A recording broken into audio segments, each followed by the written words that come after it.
He ignored his own wife until the day he saw her on the phone with another.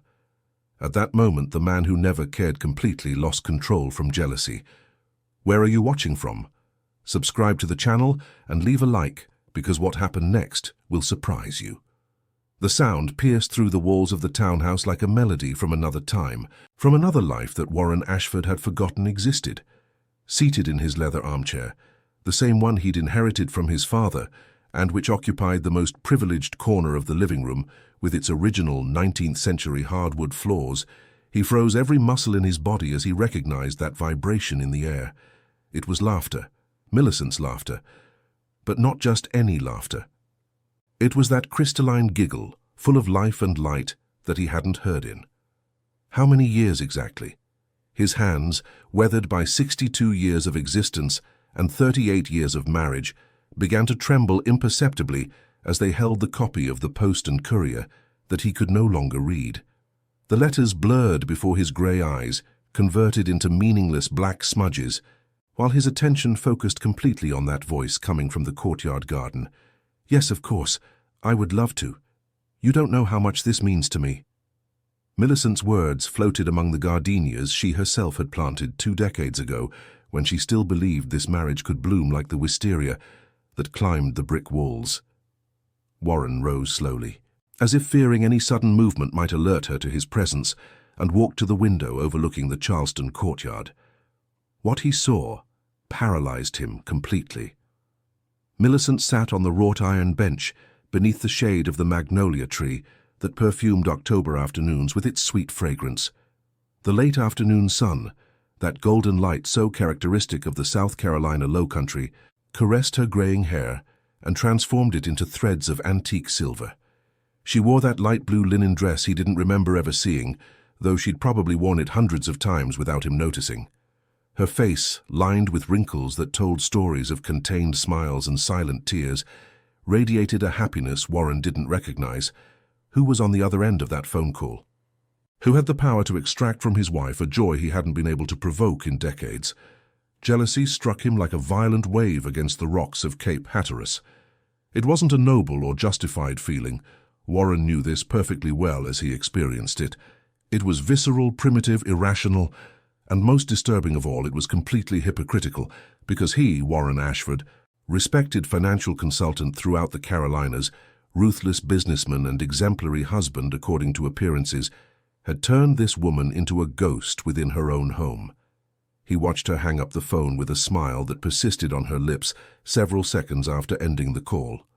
He saw her caress the petals of a rose growing beside the bench, that delicate gesture that had always characterized her artist's hands. He saw her close her eyes and breathe deeply, like someone savoring a moment of peace stolen from the universe. And then, as if sensing the weight of his gaze, Millicent opened her eyes and directed them toward the window. For one eternal instant their gazes met. Her brown eyes, dark as the chocolate she loved so much, found his grey eyes, cold as the steel of Revolutionary War swords. In that silent exchange lay 38 years of shared history. The first stolen kisses on the streets of Savannah, the modest but hope-filled wedding, the birth of children who had already flown the nest, the years of economic abundance and emotional poverty, the silences that had become the official language of that home. Millicent looked away first, not with shame or guilt, but with that serene indifference that hurts more than any reproach. She rose from the bench, put the phone in her dress pocket, and walked toward the kitchen, as if her husband's existence were a minor detail in the landscape of her afternoon. Warren remained by the window, unable to move, while the sun began its descent toward the steeples of St. Michael's Church. Something had broken inside him in those brief minutes, or perhaps more accurately, something had begun to awaken. Something that had been asleep too long, anesthetized by routine and the comfort of taking everything for granted. At what exact moment had he stopped seeing Millicent? When had she become part of the furniture, as invisible as the dining table or the velvet curtains inherited from his mother? How had he allowed that vibrant woman he'd met at a summer festival, that young woman with dreams of being a painter and eyes full of southern fire, to transform into a silent shadow who prepared his meals and ironed his shirts without receiving even a word of thanks? The wall clock, Another family heirloom that marked the hours with its relentless tick-tock struck 7 o'clock. Under normal circumstances, Warren would have returned to his armchair, finished reading the newspaper, eaten in silence the plate Millicent would place before him, and retired to sleep without exchanging more than 10 words with his wife. But that October afternoon wasn't normal. That afternoon, the sound of laughter had cracked the foundations of a life built on negligence and silence. That afternoon, Warren Ashford began to wonder if he was still in time to meet the woman with whom he'd shared almost 4 decades of existence. Night fell over Charleston like a dark velvet mantle, dotted with golden lights illuminating the antebellum mansions along the Battery. Warren ate alone that night, something unusual that Millicent justified with a simple "I have things to do" before disappearing into her room. The she-crab soup she'd left prepared in the refrigerator had the same perfect taste as always: rich cream, fresh crab meat, a hint of sherry, and that exact touch of Old Bay seasoning that only she knew how to achieve. Warren ate it mechanically, but for the first time in years, he wondered how many hours Millicent had invested in perfecting this recipe that he devoured without comment. The following days became an exercise in observation bordering on obsession. Warren, a man accustomed to analyzing balance sheets and financial projections with surgical precision, applied all his analytical skills to studying his own wife, and what he discovered left him deeply disturbed. Millicent had a life, a complete rich life full of activities and relationships he knew nothing about. On Tuesdays and Thursdays, she left the house at 10 in the morning, impeccably dressed in clothes he'd never noticed, brightly colored blouses, skirts that favored her still slender figure, silver earrings that shone against her olive skin. She returned at 2 in the afternoon, just in time to prepare lunch, with rosy cheeks and a special brightness in her eyes that gradually faded as the afternoon wore on. On Saturday mornings, she disappeared for 3 hours, always with a large canvas bag Warren didn't recognize. On Sundays, she received calls she answered in the garden, moving away from the house as if needing privacy for those mysterious conversations. The house itself began to reveal secrets that had always been there, hidden in plain sight.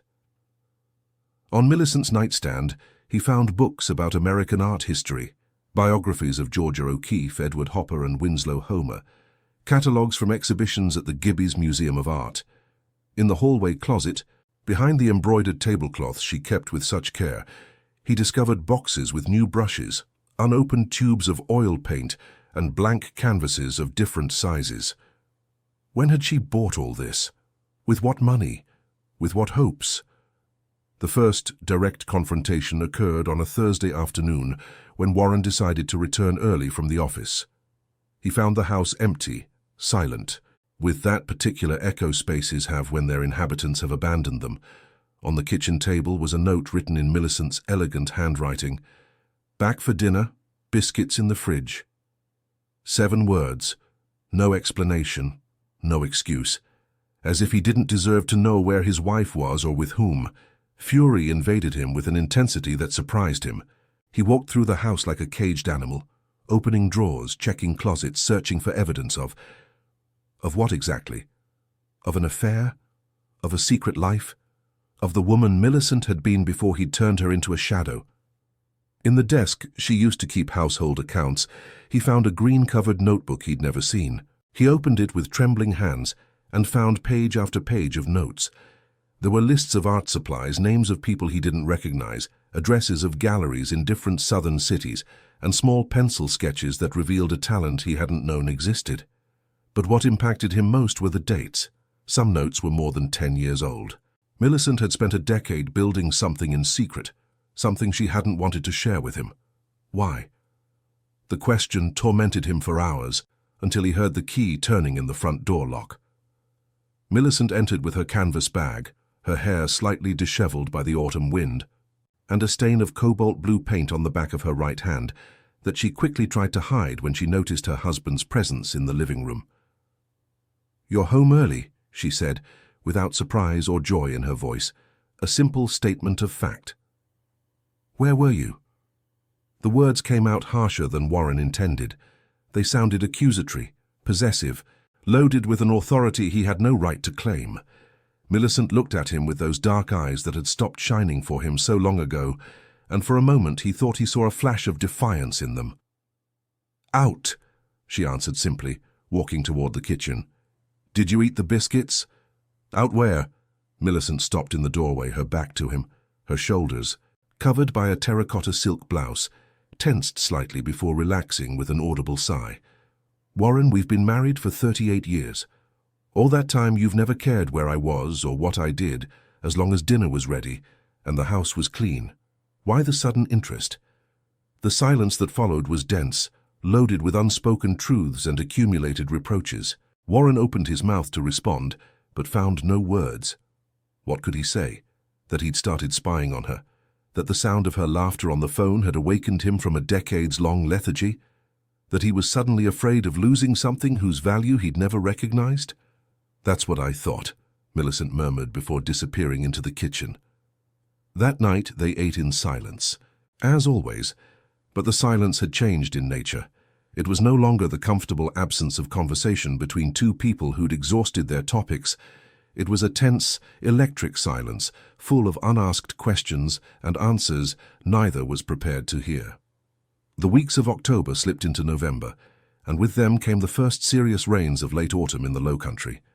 The sky over Charleston covered itself with grey clouds that seemed to reflect Warren's increasingly dark and turbulent mood. Jealousy had become his constant companion, a poison that corroded his thoughts during business meetings, during sleepless nights, during the scarce moments he shared with Millicent.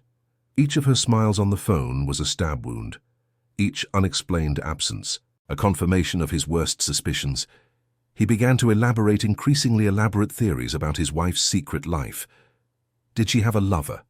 Some bohemian artist who made her feel alive in ways he'd never managed? A university professor who shared her love of art? An old acquaintance from her youth in Savannah who'd reappeared to rescue her from her grey marriage? The theories consumed him, but he didn't dare confront her directly, partly out of pride. A man of his position couldn't admit his wife was deceiving him. Partly out of fear, he feared the confrontation would precipitate a truth he wasn't prepared to hear. Instead, he opted for covert surveillance. On a rainy Tuesday in mid-November, he called his secretary to cancel all morning meetings, claiming sudden illness. In reality, he positioned himself in a coffee shop near their townhouse, from where he could observe the front door without being seen. At 10 o'clock sharp, like a Swiss watch, Millicent left onto the street. She wore a burgundy raincoat he didn't know, a black umbrella and that large canvas bag that so intrigued Warren. She walked with determined steps, her back straight, her head high, like a woman who knew exactly where she was going and why. Warren followed her at a prudent distance, feeling ridiculous and petty, but unable to stop. The cobblestone streets of the historic district glistened under the rain, reflecting the facades of pastel-colored houses that had given the city its fame. Millicent crossed Meeting Street without stopping to admire the architecture, as tourists did, and continued toward the French Quarter. She stopped in front of a renovated building with large windows that let glimpse a luminous interior. Warren hid under the awning of a nearby bookstore and watched his wife enter with familiarity, greeting someone he couldn't see from his position. For 2 hours he waited in the rain, each minute more convinced of his suspicions, each minute angrier with himself for having reached this situation. What had he become? A jealous husband who spied on his wife like a third-rate detective. He, Warren Ashford, respected professional man of principles, pillar of Charleston's business community. Shame competed with rage inside him, creating an emotional cocktail that left him exhausted and confused. Finally, unable to bear the uncertainty any longer, he crossed the street and approached the building. Through the windows he saw something that left him completely disconcerted. A large, luminous room full of easels, canvases, and people of different ages concentrated on their artistic work. And in the center of it all, gesturing passionately while explaining something about chiaroscuro technique, was Millicent, his wife, the invisible woman, the silent shadow of his home. She was teaching. She was a teacher of painting. Warren recoiled as if he'd received a physical blow. He leaned against the wall of the adjacent building, not caring that rain soaked his imported wool coat, unable to process what his eyes had just witnessed. There was no lover. There was no infidelity. What there was something infinitely more disturbing to Warren's ego. His wife had built a complete, satisfactory, and meaningful life, completely apart from him. She didn't need him to be happy. She hadn't needed him in years. The revelation struck him with the force of a tsunami. All his theories about secret lovers and marital betrayals crumbled, revealing a much more painful truth. Millicent wasn't betraying him with another man. She was abandoning him in a much deeper way. She had emotionally renounced him, had stopped seeking his love and attention, and had found her own source of fulfillment. The question that tormented him during the walk back home wasn't, "Why didn't she tell me?" but a much more devastating one. "Did I ever give her reasons to want to share this with me?" That night, Warren didn't sleep. He remained seated in his leather armchair, with the lights off and his eyes fixed on the darkness, while rain beat against the windows with hypnotic rhythm. His mind replayed images of the last 38 years, like a slow-motion film, searching for the exact moment when everything had begun to fall apart. He remembered their wedding day, in a small church in Savannah, with Millicent radiant in a simple white dress she'd sewn herself. He remembered her eyes full of hope when they promised to love each other forever, and how he'd felt for one fleeting instant that he was the most fortunate man in the world. He remembered the first years of marriage, when they lived in a tiny apartment in Charleston, while he began his career as a junior consultant. Millicent worked as a sales clerk in a stationery shop, but spent her nights painting in a corner of the living room, creating low-country landscapes that reminded her of her childhood. He admired her then, though he rarely told her so. When had he stopped admiring her? He remembered the birth of their children, first Fletcher, then Cordelia. How Millicent had gradually abandoned her brushes to dedicate herself completely to child-rearing, while he climbed the corporate ladder and spent increasingly more time away from home. She never complained, never demanded anything for herself. She simply adapted, molded herself, became what he needed: an efficient wife, a dedicated mother, a comfortable presence that didn't demand attention. Was that what he had wanted? A companion with no needs of her own, no dreams, no voice? Dawn found him still awake, with reddened eyes and a heavy heart. He heard Millicent get up in the adjoining room, prepare breakfast in the kitchen, perform her morning routine with the silent efficiency of always. When she entered the living room to open the curtains, she was surprised to find him there. "Didn't you sleep?" she asked, with a tone that might have been concern if Warren hadn't also detected certain indifference. "No." Millicent observed him for a moment, evaluating him with those dark eyes that had seen too much and expected too little for too long. Then, without asking more questions, she walked toward the kitchen. "Coffee's ready." Warren followed her. The kitchen smelled of fresh coffee and buttermilk biscuits, comforting aromas that had marked every morning of his adult life. He sat in his usual place, the same he'd occupied for 30 years, and watched his wife move through the space with the grace of someone who knows every corner by heart. "I know about the painting classes," he said suddenly, surprising himself. Millicent stopped with the coffee pot in her hand. For a moment, her face remained impassive. Then, slowly, a small, sad smile curved her lips. "You followed me." It wasn't an accusation. It was almost relief. "Yes," Warren admitted, lowering his gaze.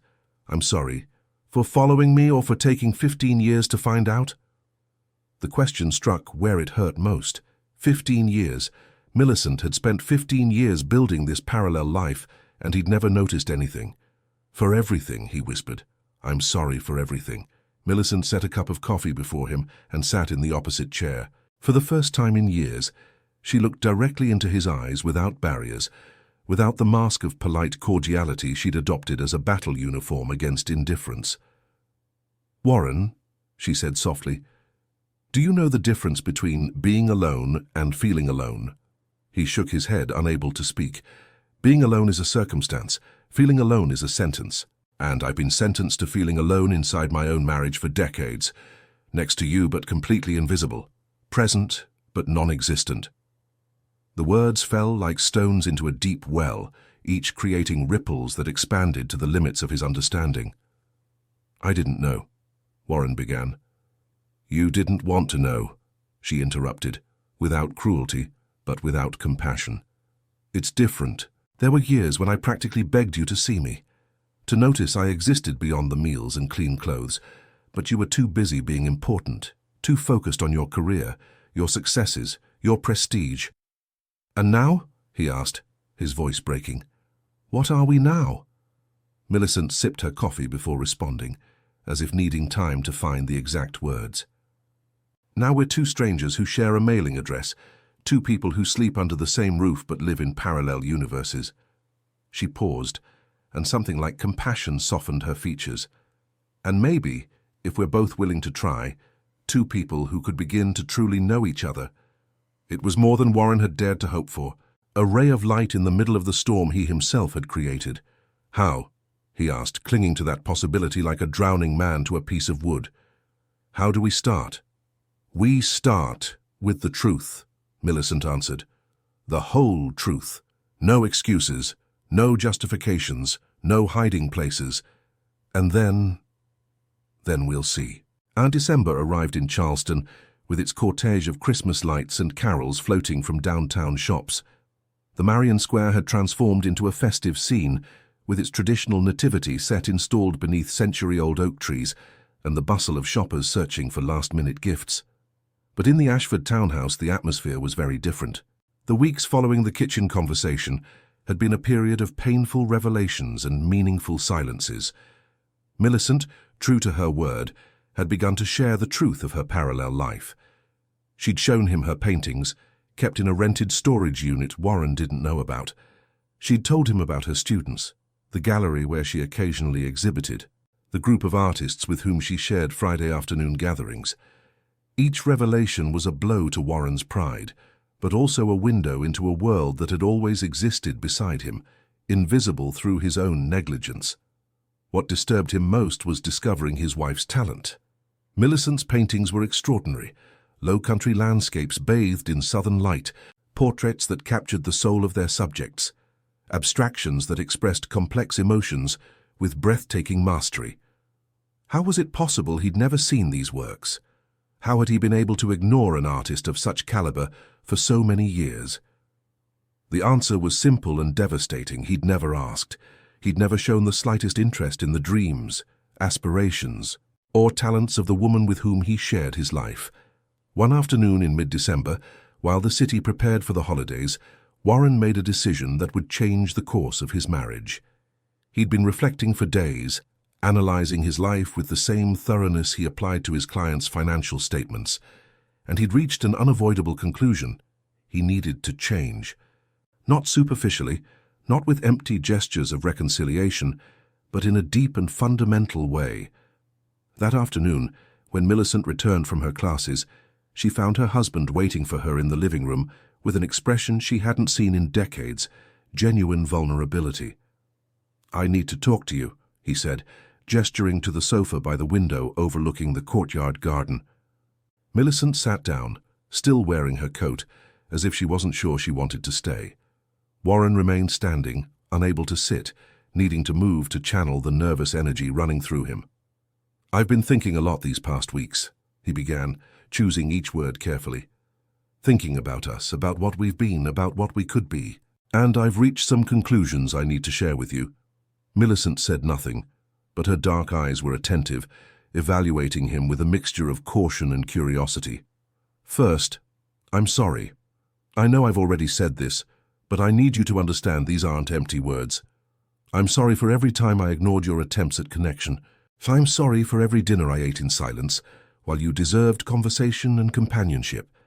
I'm sorry for every time I chose work over you, for every weekend I spent locked in the study while you waited at home. I'm sorry for being a husband who was physically present but absent in all the ways that matter." His voice broke slightly on the last words, but he continued. "Second, I want to change. Not because I'm afraid of losing you, though I am. Not because my pride is wounded, though it is. I want to change because I've finally understood what I've been missing. I've seen your paintings, Millicent. I've seen the passion in your eyes when you talk about art. I've seen the woman you were always meant to be, the woman I should have supported and celebrated from the beginning." Millicent remained silent, But something had changed in her expression. The caution was still there, but now there was also a glimmer of hope, small and fragile as a flame that could be extinguished with a breath. "Third," Warren continued, approaching her, "I need you to tell me what you want.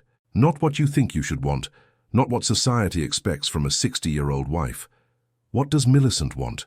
What do you need to be happy?" The question hung in the air, weighted with meaning only the two of them could understand. For 38 years, no one had asked Millicent that question, not even herself. Finally, she spoke. "I want to be seen. Not as your wife, not as the mother of your children, not as the woman who keeps your house running. I want to be seen as Millicent, the artist, the teacher, the person with her own opinions and unfulfilled dreams. I want my life to have meaning beyond these walls." "And what about us?" Warren asked, almost fearing the answer. Millicent slowly removed her coat, as if the gesture symbolized something deeper than simply shedding a garment. "That depends on you," she said. "I'm not going to give up what I've built. I'm not going back to being the silent shadow I was before. If you want to be with me, you'll have to be with the woman I am now, not with the memory of who I was 40 years ago." Warren nodded, accepting the challenge. "Then, let me know you," he proposed. "Teach me to see you as you deserve to be seen."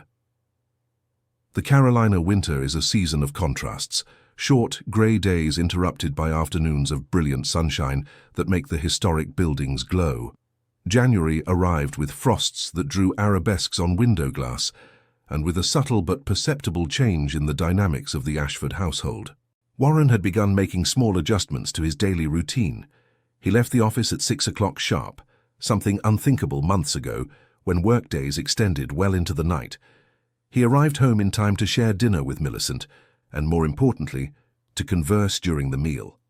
The first conversations were awkward, uncomfortable, like a reunion between two people who speak different languages after years of separation. Warren didn't know what to ask, and Millicent wasn't accustomed to being asked. But gradually, with the patience of someone rebuilding a damaged structure, they began finding common ground. On a Friday in late January, Millicent did something unexpected. She invited Warren to one of her artistic gatherings. "You don't have to come if you don't want to," she clarified with that cautious tone she used when proposing something she feared would be rejected. "I understand it's not your scene." "I want to go," he responded immediately. "I want to meet your friends. I want to see that part of your life." The gathering took place in a small cafe near the city market, a bohemian spot with walls covered in paintings and shelves full of art books. When they arrived, the group was already installed around a large table by the window. 5 people of varying ages, all with that slightly eccentric air of those who dedicate their lives to artistic creation. Warren immediately felt out of place. In his grey suit and conservative tie, he clashed completely with that environment of colourful scarves and passionate conversations about expressionism and new acrylic techniques. But Millicent took his arm and guided him to the group with a determination he didn't know she had. "This is Warren, my husband," she introduced him without further explanation. The reactions varied. Surprise on some faces, curiosity on others, and something that might have been skepticism on the youngest of the group, a painter in his 30s named Garrett, who'd clearly heard about Millicent's absent husband. "Welcome to the Club of Art Crazies," said a white-haired woman with lively eyes named Vivian, who turned out to be a sculptor. "Your wife has been one of us for years. I'm glad we can finally meet you." Warren stoically endured the first hours, listening to conversations he barely understood about pictorial techniques, recent exhibitions, and the eternal battle between commercial and true art. But gradually, something began to change in his perception. He watched Millicent interact with her friends and saw a completely different woman from the silent wife he knew. This Millicent was passionate, voiced firm opinions, laughed easily. Her gestures were broad and expressive when she spoke about painting. Her eyes shone with a fire he'd forgotten existed. It was like discovering a new continent on the map of a person he thought he knew. "Your wife has extraordinary talent," Garrett commented at a moment when Millicent had stepped away to talk to someone else. "Did you know?" The question contained an edge of accusation Warren couldn't ignore. "I'm starting to discover it," he admitted honestly. "Starting?" Garrett didn't hide his surprise. "You've been married for decades." "Yes," Warren said, holding the young painter's gaze. "And I've wasted most of those years not paying attention, but I'm trying to change that." Garrett studied him for a long moment, evaluating him. Finally, he nodded with something like respect. "Better late than never, I suppose. Millicent deserves to be seen. She's always deserved it." When they returned home that night, walking through the historic district streets under a starry winter sky, Millicent stopped in the middle of Waterfront Park. "Thank you," she said simply. "For what?" "For coming, for trying, for not running away when Garrett gave you those death glares." Warren smiled, perhaps the first genuine smile they'd shared in years. "It wasn't easy," he admitted. "I felt like a stranger in enemy territory. But you stayed. I stayed." Millicent leaned against the railing overlooking the harbor, watching the city lights reflected in the dark water. "You know what surprises me most about all this?" she asked. "What? That you want to change. After so many years, I'd lost hope that you'd ever really see me. I'd resigned myself to living in parallel, finding my happiness elsewhere, because with you it was impossible. And now? And now?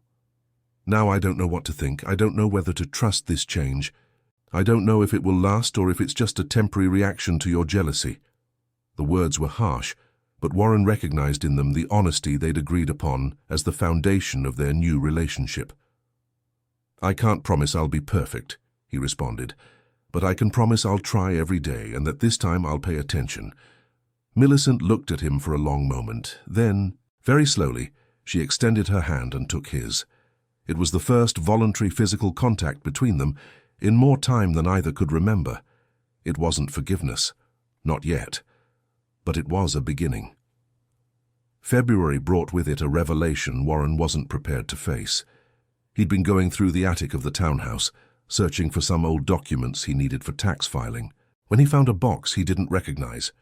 It was cardboard worn by time, with Millicent's name written on the lid in faded handwriting. He hesitated before opening it. The new dynamic of their marriage demanded respect for each other's privacy, and that box clearly contained secrets his wife had wanted to keep hidden. But curiosity overpowered principles, and he lifted the lid with trembling hands. Inside he found dozens of notebooks, diaries written over decades in Millicent's elegant handwriting. There were also old photographs, unsent letters, and objects that told the story of a life he'd ignored. Museum tickets she'd visited alone, exhibition catalogues where she'd dreamed of participating, newspaper clippings about artists she admired. He shouldn't have read the diaries. He knew this as he picked up the first one, dated 20 years ago. He knew it as he turned the pages, devouring words not meant for his eyes. But he couldn't stop. What he found destroyed him. Page after page, year after year, Millicent had documented her loneliness with heartbreaking honesty. She wrote about nights spent waiting for him to come home from the office, about interminable weekends when he locked himself in his study without speaking a word to her, about family vacations where she felt lonelier than if she'd actually been alone. There were particularly painful entries. "Today is our anniversary." Warren didn't remember. "I made his favorite dinner, waited with the table set, and he arrived at 11 at night without even looking at me. Sometimes I wonder if I really exist, or if I'm just a ghost haunting this house." The children left for college. The house is empty, but the loneliness isn't new. It's just more obvious. Warren didn't even notice I cried all week, or maybe he noticed and simply didn't care. "Today I bought new paints. It's the first time in years I've done something just for me. I felt guilty, as if I were betraying something. But betraying what? A marriage where there's nothing left to betray." Warren closed the notebook when tears prevented him from continuing to read. He sat on the dusty attic floor surrounded by evidence of his negligence, unable to move for what seemed like hours. When he finally came downstairs with reddened eyes and a shattered heart, Millicent was in the kitchen preparing dinner. She looked at him once, saw the box in his hands, and her expression transformed. "You had no right," she said, with a voice so cold it cut. "I know. They're mine. Private. The only part of my life that belonged to me completely." I know. Did you read them all? No. Just some, enough to... He couldn't finish the sentence. Millicent removed her apron with brusque, controlled movements, as if fearing what might happen if she lost control. Enough for what? To understand how much damage you've caused? To feel sorry for yourself, to have more material for your self-flagellation? To understand, Warren responded. To know exactly what I've done. What I've done to you. Well, now you know, do you feel better? I feel worse than I've ever felt in my entire life. Something in the honesty of those words partially disarmed Millicent's fury. She dropped into a chair, suddenly exhausted, as if the mask of strength she'd maintained for decades was finally cracking. You know what's saddest? She asked, her voice breaking. That I wrote those diaries because I had no one else to talk to. You were there, physically present, but you were more inaccessible than a stranger on the street. At least a stranger might have listened to me. Warren knelt before her, taking her hands in his. Millicent, look at me. She raised her eyes, full of tears she refused to let fall. I can't undo the past, he said. I can't give back the years I wasted, but I can promise you that every day I have left I'll try to be the man I should have been. Not out of guilt, not out of obligation, because I finally opened my eyes and seen what was always in front of me. An extraordinary woman who deserved so much more than she received. Words are easy, Warren. Then let me show you with actions. Give me time. Give me the chance to prove this change is real. Millicent looked at him for a long moment, evaluating the sincerity in his eyes, searching for signs of the lie experience had taught her to expect. Time will tell, she finally responded. But if you violate my privacy like this again, I won't, I promise. That night they didn't eat dinner. They sat together on the living room sofa, for the first time in decades, and talked for hours. Millicent shared stories she'd never told, her youthful dreams, her marital disappointments, the exact day she decided to stop fighting for his attention and seek her own happiness. Warren listened to every word with attention he should have paid 40 years ago. It wasn't an easy conversation. There were moments of tension, veiled reproaches, uncomfortable silences, but there was also something new, real, deep communication between two people who were finally learning to see each other. March arrived with the promise of spring, but for Warren, it brought a crisis that threatened to destroy all the progress they'd made. The problem began at the office. One of his most important clients, a pharmaceutical company based in Atlanta, faced a complicated tax audit. The work demanded endless hours, frequent trips to Georgia, and absolute dedication that left no room for anything else. Old habits returned with terrifying ease. Warren went back to arriving home late, missing dinners, responding with monosyllables when Millicent tried to converse. The difference was that now he was conscious of what he was doing, and guilt mixed with frustration at not being able to avoid it.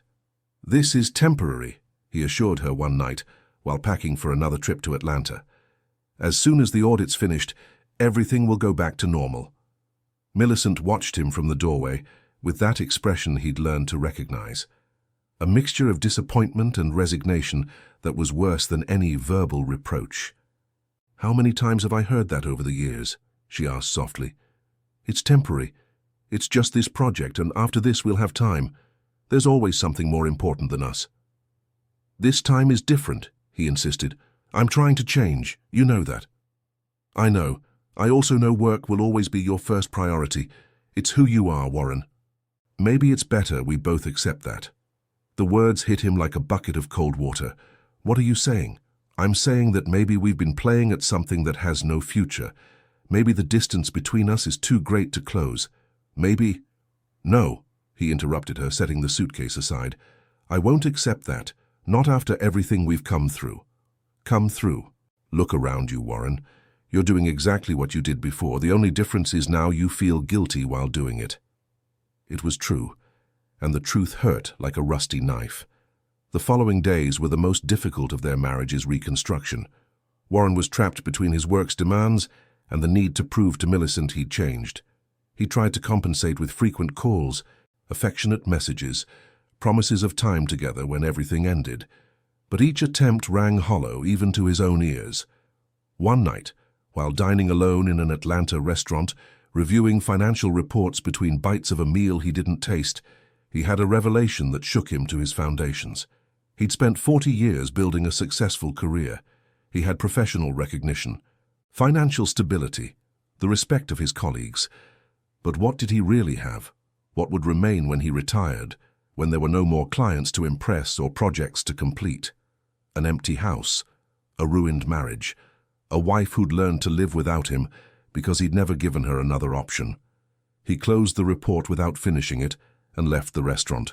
He walked through Atlanta's streets aimlessly, past Centennial Olympic Park, down Peachtree Street lit by neon signs, through corners of a city he'd visited hundreds of times without ever really seeing.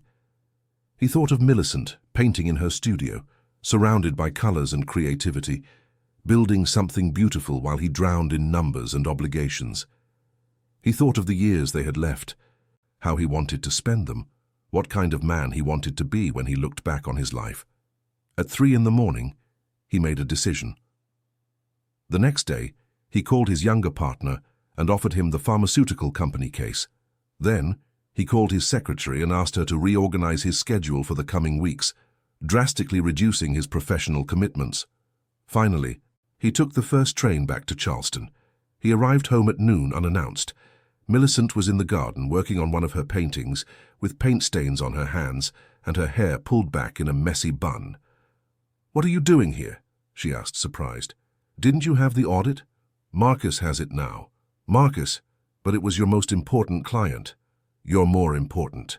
Millicent looked at him as if she didn't recognize him, and perhaps she didn't, because the man before her was different from the one who'd left a week ago. What happened?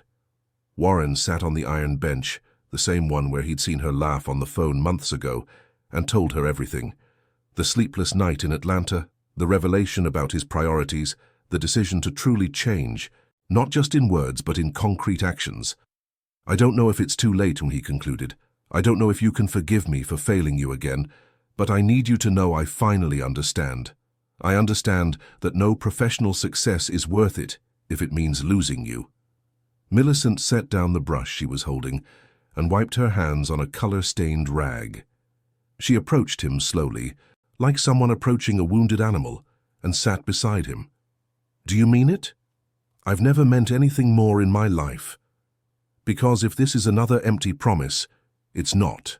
I'll prove it. Every day, I'll prove it." And for the first time since this rediscovery odyssey had begun, Millicent allowed a genuine smile to illuminate her face.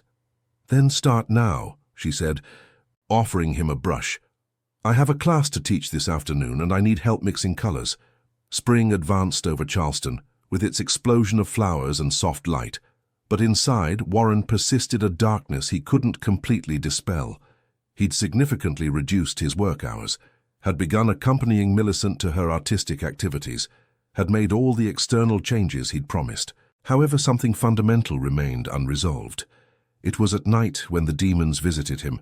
He woke at 3 in the morning with his heart racing, pursued by the certainty that all his effort was useless, that the damage caused was irreparable, that Millicent was simply waiting for the right moment to leave him. One of those nights, unable to return to sleep, he rose quietly and walked to the courtyard garden.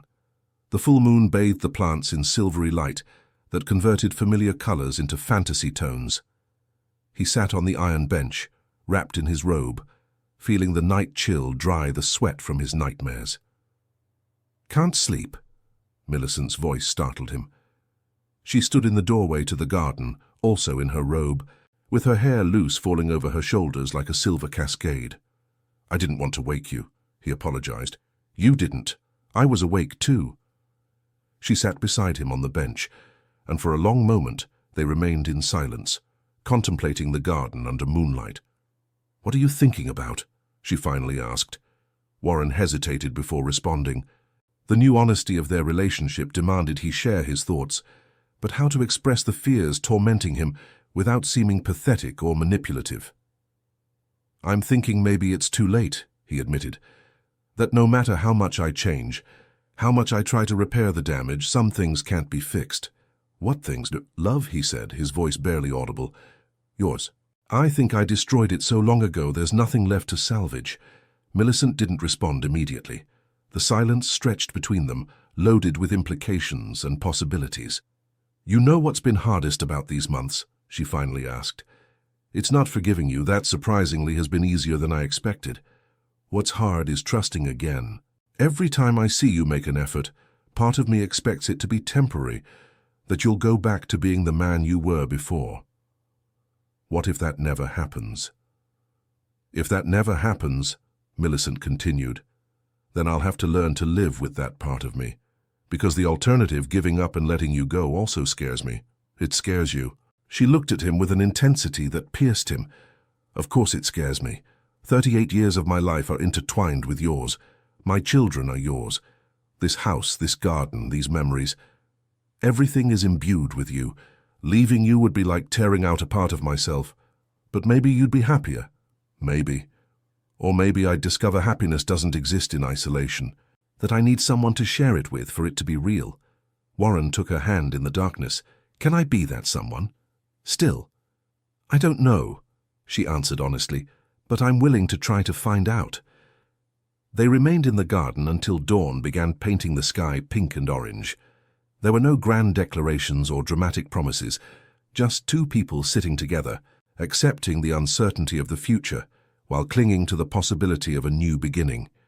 The following weeks brought more sleepless nights, more difficult conversations, more moments of doubt and setback. There were days when Warren felt they were advancing, that the distance between them was perceptibly reducing. And there were other days when Millicent retreated to her studio for hours, needing space and solitude to process emotions that decades of repression had converted into impossible to untie knots. But there were also moments of light. One afternoon, while walking through the city market buying ingredients for dinner, Warren noticed how Millicent selected the ripest tomatoes, the brightest peppers, the most aromatic spices. She did it with the same care she applied to her art, with that attention to detail that characterized her in everything. "I never noticed how you choose ingredients," he commented. "You never came to the market with me," she responded, without reproach, just stating a fact. "You're right. I've missed so many things."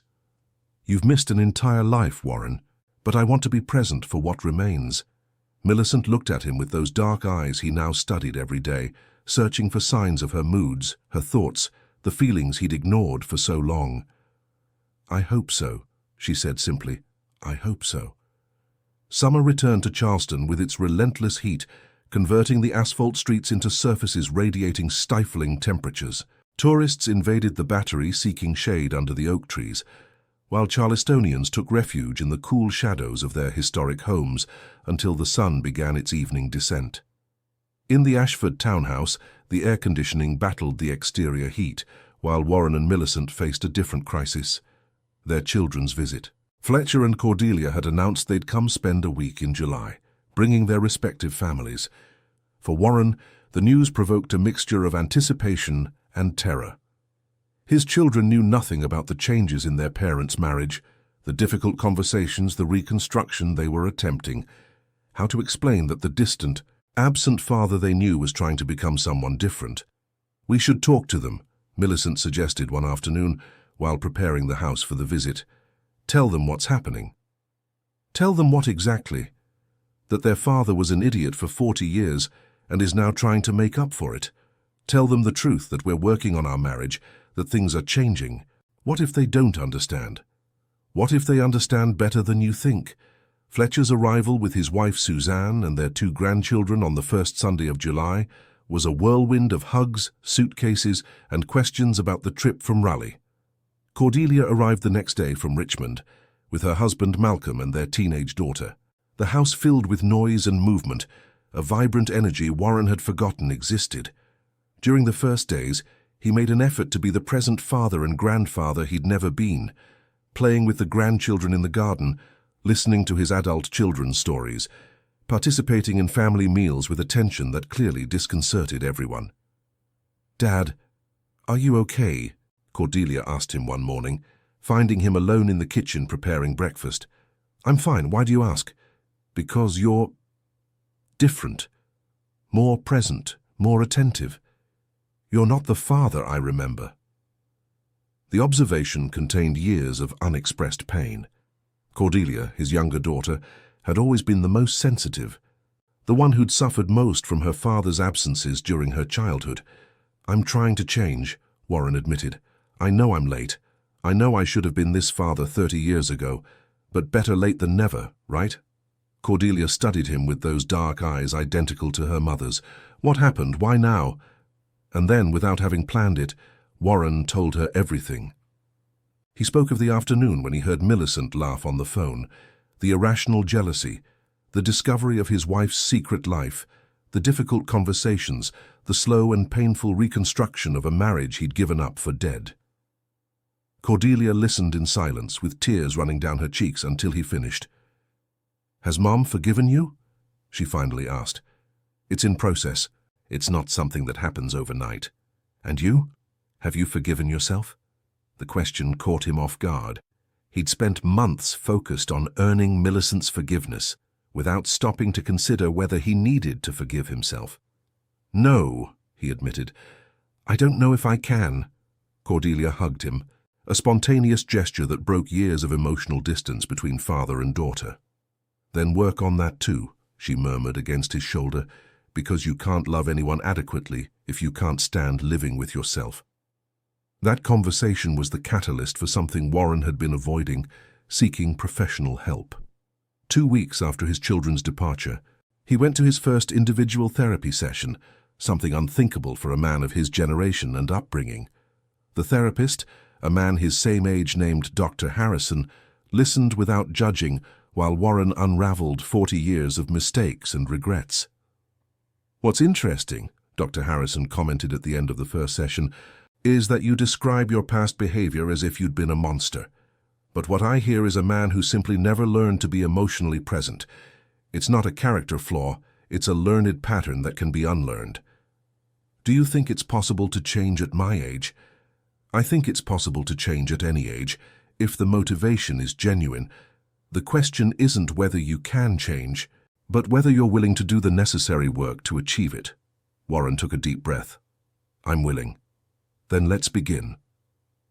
Autumn returned to Charleston with its ochre and golden colors, painting the parks and gardens with the palette Millicent loved so much. Exactly 1 year had passed since that fateful afternoon, when Warren heard his wife's laughter in the garden, and so much had changed that sometimes he struggled to recognize his own life.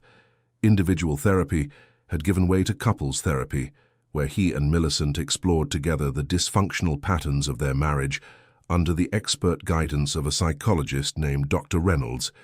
The sessions were difficult, often painful, but also deeply revealing. "What you're doing is extraordinary, Doctor," Reynolds told them one October afternoon. "Most couples who come to my office after decades of problems are seeking permission to separate. You're seeking reasons to stay together." "Is that bad?" Millicent asked. "Not at all. It's beautiful, actually, but it's also difficult.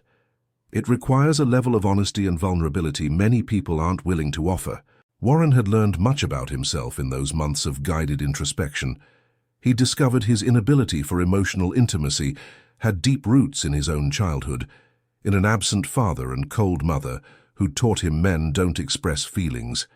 He'd understood his work addiction was a way to avoid human connection, a shield against the vulnerability that so terrified him. But the most important thing he'd learned was that change was possible. Slow, imperfect, full of setbacks, but possible. One afternoon in mid-November, Millicent invited him to something special, the opening of an exhibition where several artists from her circle were participating, including herself. "I want you to come," she said with a vulnerability she rarely showed.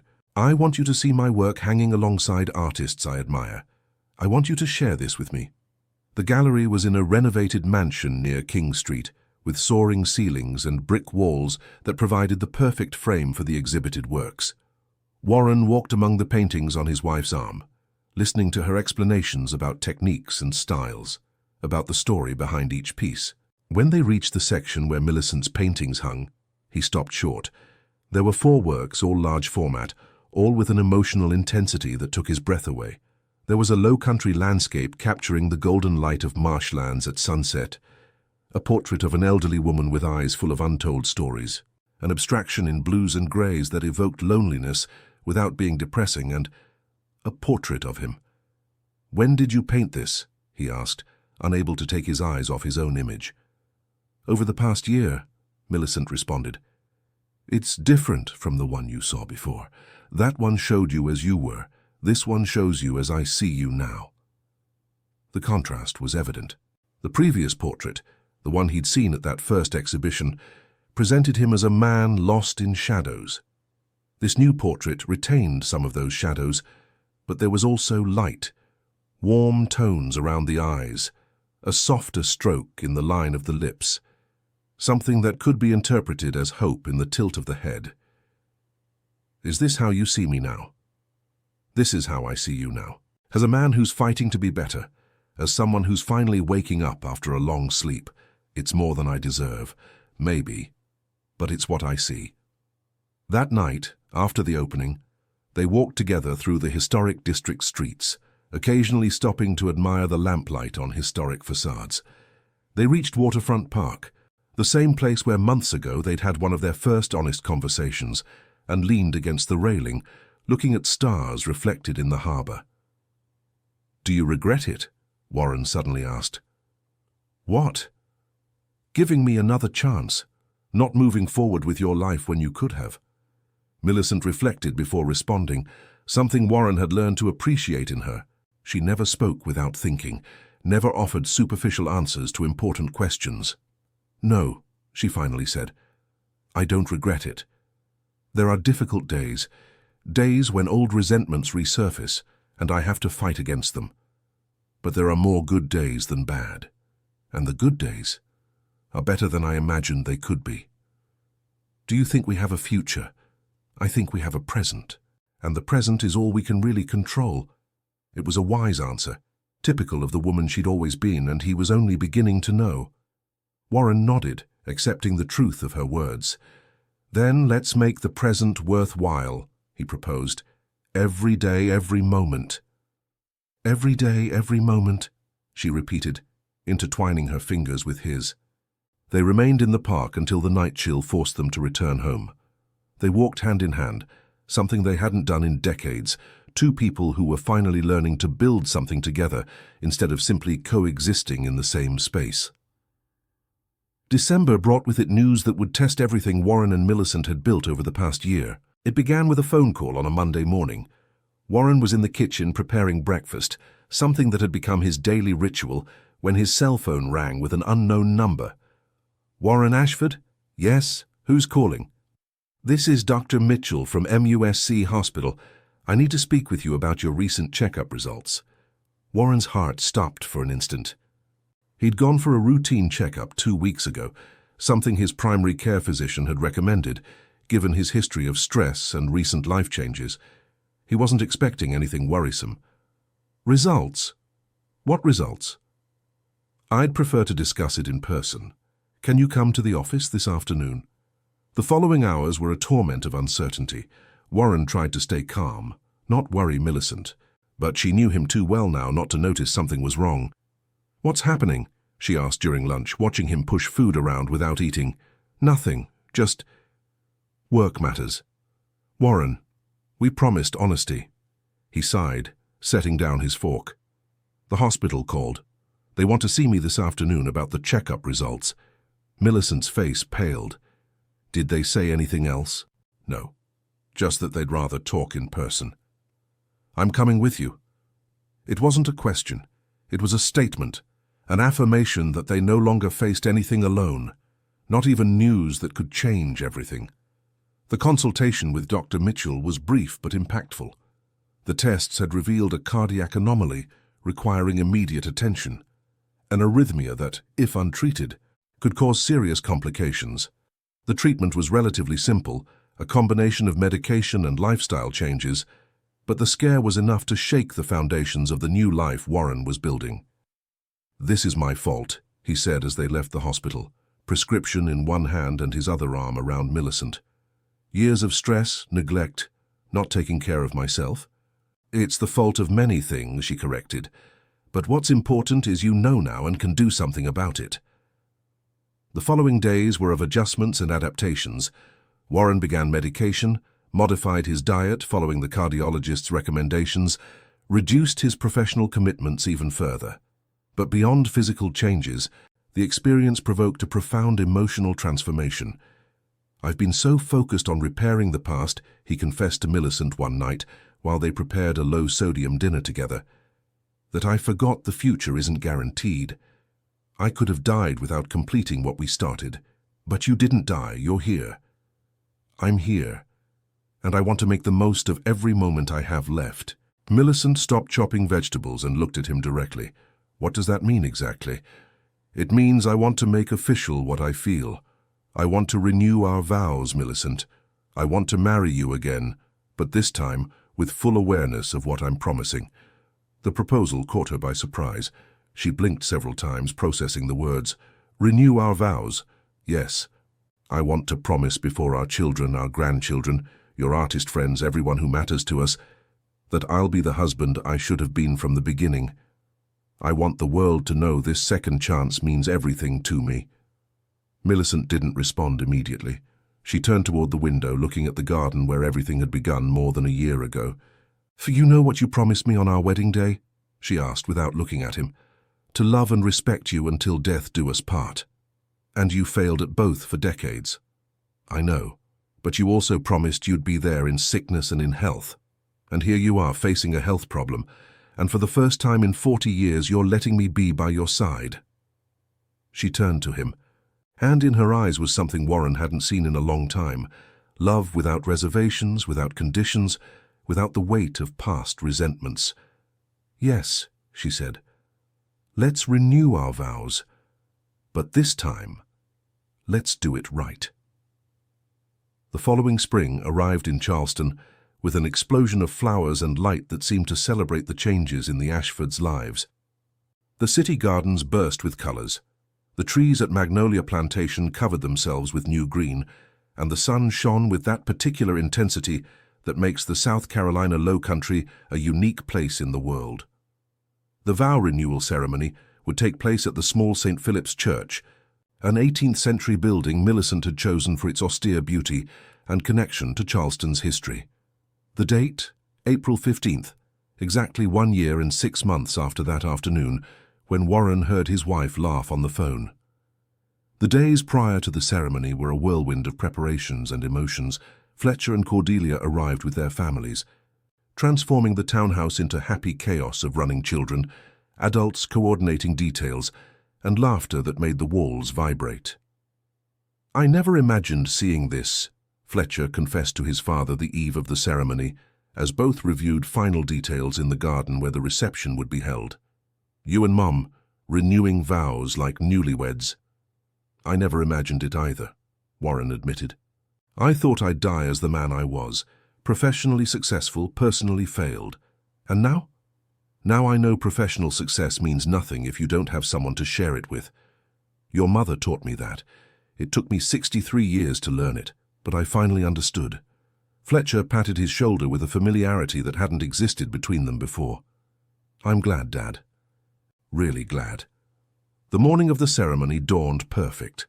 Blue sky without a cloud, pleasant temperature, a gentle breeze moving tree leaves, as if nature itself wanted to participate in the celebration.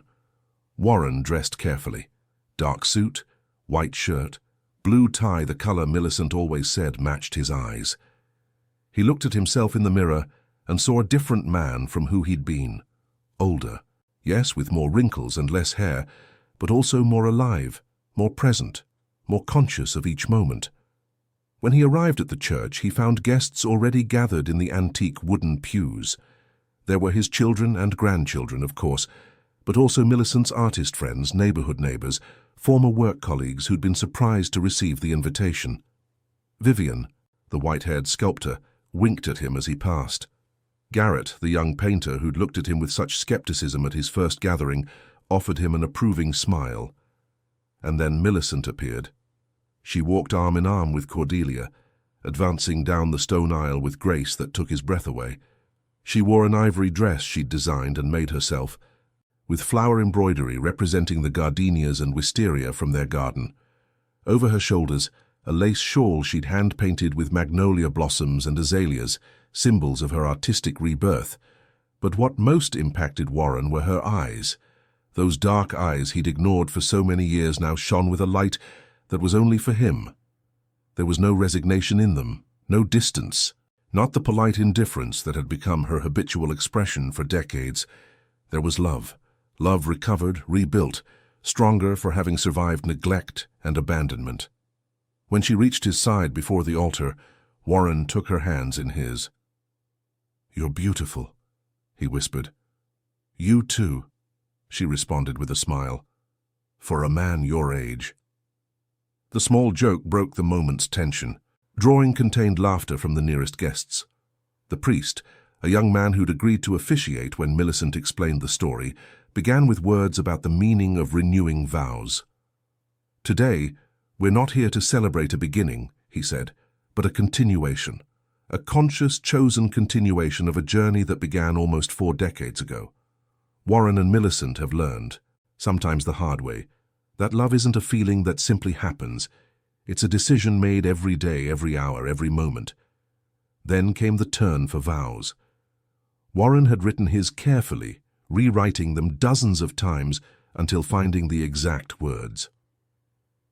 "Millicent," he began, his voice trembling slightly, 39 years ago I promised to love and respect you. I failed at that promise for too long. I turned you into a shadow in your own house, ignored your dreams, your talent, your presence. I was so busy building a career, I forgot to build a home." He paused, seeking strength to continue. "But today, I want to make different promises. I promise to see you. Every day, I promise to look beyond the superficial and see the extraordinary woman you are. I promise to listen to you, not just your words, but also your silences. I promise to support your dreams as if they were mine, because in a way they are. Your happiness is my happiness. I promise to be present, not just physically, but with my whole being. And I promise to remember, every day I wake beside you, how fortunate I am to have a second chance." Tears ran down Millicent's cheeks as she began her own vows. "Warren," she said, "for years I was married to your absence. I learned to live without you, to find my own joy, to build a life that didn't need you. And now, for the first time, I consciously choose to include you in that life." Her voice strengthened as she continued. "I promise to give you space to make mistakes and learn, as I did for so many years. I promise to share with you not just the easy moments, but also the difficult ones. I promise to let you into the corners of my life I kept closed, because I no longer need to protect myself from you. And I promise to love you, not as I loved you 40 years ago with youth's blind illusion, but as I love you now with open eyes, knowing your flaws, and choosing you anyway." The exchange of rings was symbolic. The same gold bands they'd used in their original wedding, now engraved inside with a new date and a small inscription, "Second Chance." When the priest declared them renewed in their commitment, and Warren kissed his wife, the applause filling the small church was more than social courtesy. It was celebration of something all present understood, the triumph of love over neglect, of persistence over surrender, of hope over resignation. The reception in their townhouse garden was a feast of colors, flavors, and emotions. Millicent had supervised every detail, tables decorated with flowers from her garden, a menu combining traditional low-country dishes with culinary innovations, music alternating between classic jazz and songs that had special meaning for both. At one point in the afternoon, while guests enjoyed desserts, Warren asked for silence for one last speech. "I want to thank everyone for being here today," he began, "but especially I want to thank one person. Millicent, you could have left me when I discovered you'd built a life without me. You would have had every right. But you chose to give me a chance to know the extraordinary woman you always were, the woman I'd ignored for decades." He turned to her, taking her hand. "They say love is blind, but I think true love is the opposite. It's seeing the other person clearly, with all their flaws and weaknesses, and choosing to love them anyway. You saw me, Millicent. You saw the absent, selfish, closed man I was. And somehow you also saw the man I could become. Thank you for believing in that possibility. Thank you for giving me the chance to become someone worthy of your love." Millicent stood and embraced him while guests applauded, some with tears in their eyes. Cordelia cried openly on her brother's shoulder. The grandchildren, too small to fully understand what they were witnessing, nevertheless sensed something important was happening. That night, when the last guest had left and the house had recovered its quietness, Warren and Millicent sat together on the garden bench, the same place where everything had begun. "How do you feel?" he asked.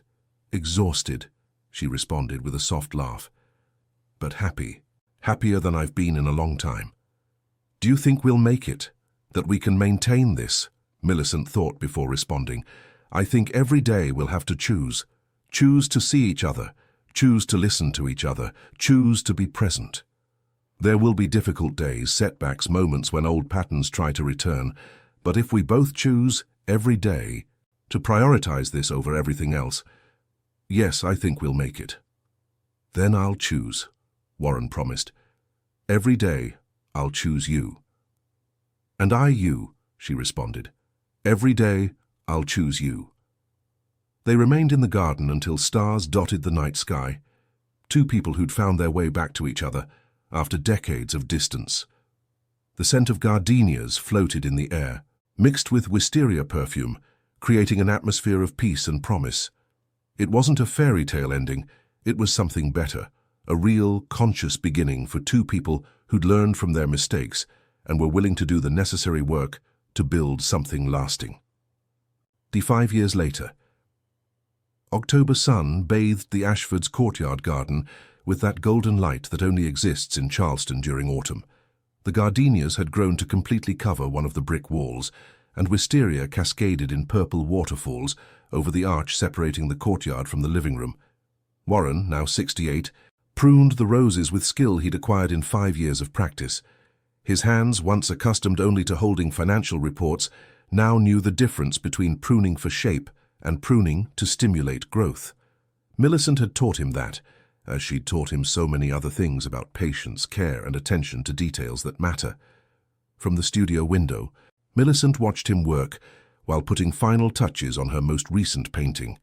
A garden landscape capturing exactly this scene, with Warren bent over the roses, light filtering through leaves, and the peace emanating from every corner of the space they'd cultivated together. Life had profoundly changed for both in those 5 years. Warren had retired early, ceding his client portfolio to younger partners.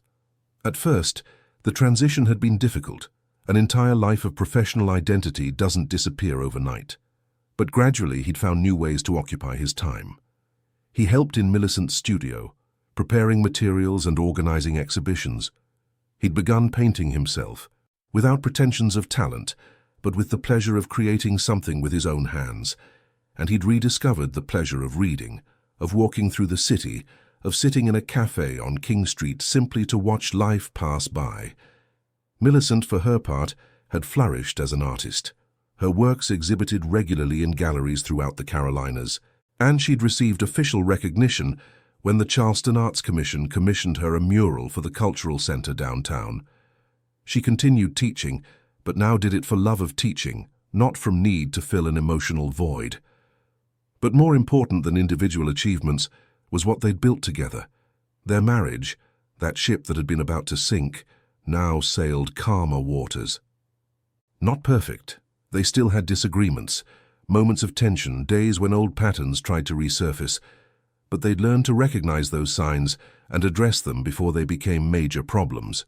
Therapy had given them tools, but more importantly, constant practice of honest communication had transformed their relationship. That October afternoon, while Warren finished with the roses and Millicent put away her brushes, they received a special visit. Cordelia arrived with her daughter Evangeline, now a 20-year-old woman studying fine arts in New York. The girl had inherited her grandmother's talent and spent every opportunity learning from Millicent, absorbing knowledge about techniques and styles no university could teach. "Grandma, I need your opinion on my senior thesis project," Evangeline announced as she entered the studio like a whirlwind of youthful energy. Millicent exchanged a look with Warren, one of those looks only couples who've weathered storms together can share. There was pride in that look and also gratitude for having reached this moment. for being able to share her passion with the next generation, for having someone beside her who understood what that meant. While Millicent and Evangeline bent over sketches discussing composition, Warren and Cordelia retreated to the garden with cups of coffee. "I never thought I'd see this," Cordelia said, watching her mother through the window. "Mom so alive, so present, and you beside her supporting her." "I took too long to open my eyes," Warren responded, "but I'm grateful I did before it was too late." "You know what's changed most?" Cordelia asked. "Before, when we'd visit, Mom was the perfect hostess, but there was always something sad in her eyes, like she was playing a role. Now she's herself. And you're here for real, not just physically." Warren nodded, recognizing the truth in his daughter's words. "I learned being present is a choice made every moment.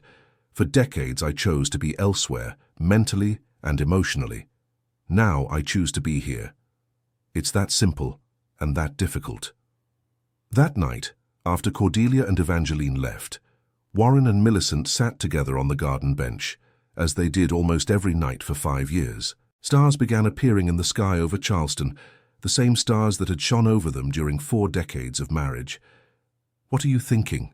Millicent asked, resting her head on his shoulder. "How fortunate I am," he responded, "that I could have lost all this through my own stupidity. That every day I wake beside you is a gift I don't deserve but accept with gratitude." "Enough guilt," she said softly. "We've talked about this. The past is the past." "I know, but sometimes I need to remember where we came from to appreciate where we are." Millicent sat up to look at him directly. "And where are we?" Warren smiled, that smile Millicent had learned to recognize as genuine, different from the polite smiles he'd offered for decades. "We're exactly where we should be. Together, present, alive." "Alive," she repeated. "I like that. We're alive."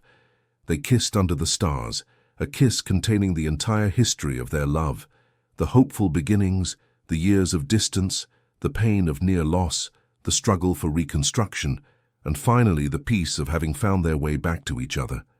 When they separated, Millicent took something from her pocket, a small green-covered notebook, similar to the diaries Warren had found years ago in the attic. "What's this?" he asked. "My new diary. I've been writing during these 5 years, but unlike the others, this one isn't full of loneliness and pain. Can I read it? This time you don't have to hide to do it," she smiled. "I'm giving it to you. I want you to know what this second part of our story has been like from my perspective." Warren accepted the notebook with trembling hands. He opened it to a random page and read, "Today, Warren brought me flowers from the garden, not for our anniversary or any special date, just because. He looked at me while putting them in the vase and said, 'They're the color of your eyes when you paint.' Well, after all this time, he keeps finding ways to surprise me, to make me feel seen." He turned to another page. "We argued today, about something silly, I don't even remember what. But the difference is, we didn't let silence grow between us. We talked, clarified, apologized, and then we laughed at how absurd the fight was. Before, that kind of disagreement would have meant days of coldness. Now, it's just a bump in the road. And one more. Sometimes I look at him and still see the man who ignored me for decades, but less and less. More and more I see the man he's become, attentive, present, genuine. The man who was always there, hidden beneath layers of expectations and learned patterns. I'm glad I had the patience to wait for him to emerge. I'm glad I gave him the chance." Warren closed the notebook, tears in his eyes. "Thank you," he whispered, "for everything. For waiting for me. For giving me another chance. For loving me when I didn't know how to love you." "Thank you," Millicent responded, "for waking up. For choosing me. For doing the necessary work to change." They embraced in the garden they'd cultivated together, surrounded by flowers they'd planted, under stars that had illuminated their long journey. It wasn't a fairy tale ending. It was something better. It was the reality of 2 imperfect people who'd chosen, day after day, to build something beautiful from the rubble of neglect. The clock at St. Michael's Church struck 11 at night, its chimes floating over Charleston's rooftops. Somewhere in the city, other marriages struggled with the same demons they'd faced. Other hearts closed themselves in silence. Other souls resigned themselves to loneliness within their own homes. But in this garden, in this moment, two people had found the secret so many seek. That true love isn't a feeling that simply happens, but a decision made every day. That it's never too late to open your eyes and truly see the person beside you. That the greatest adventure isn't conquering the outer world, but knowing the universe that exists within another human being. Warren and Millicent remained in the garden until the moon reached its highest point in the sky. They didn't need words. The silence between them was no longer empty or painful. It was the comfortable silence of two people who'd finally learned to truly be together. When they finally entered the house, hand in hand like young lovers, they left behind a garden bathed in moonlight, a space that had witnessed their transformation. The wisteria would continue blooming each spring, the gardenias would perfume each summer, and the roses would bear fruit each autumn. And they would continue choosing each other day after day until the stars stopped shining.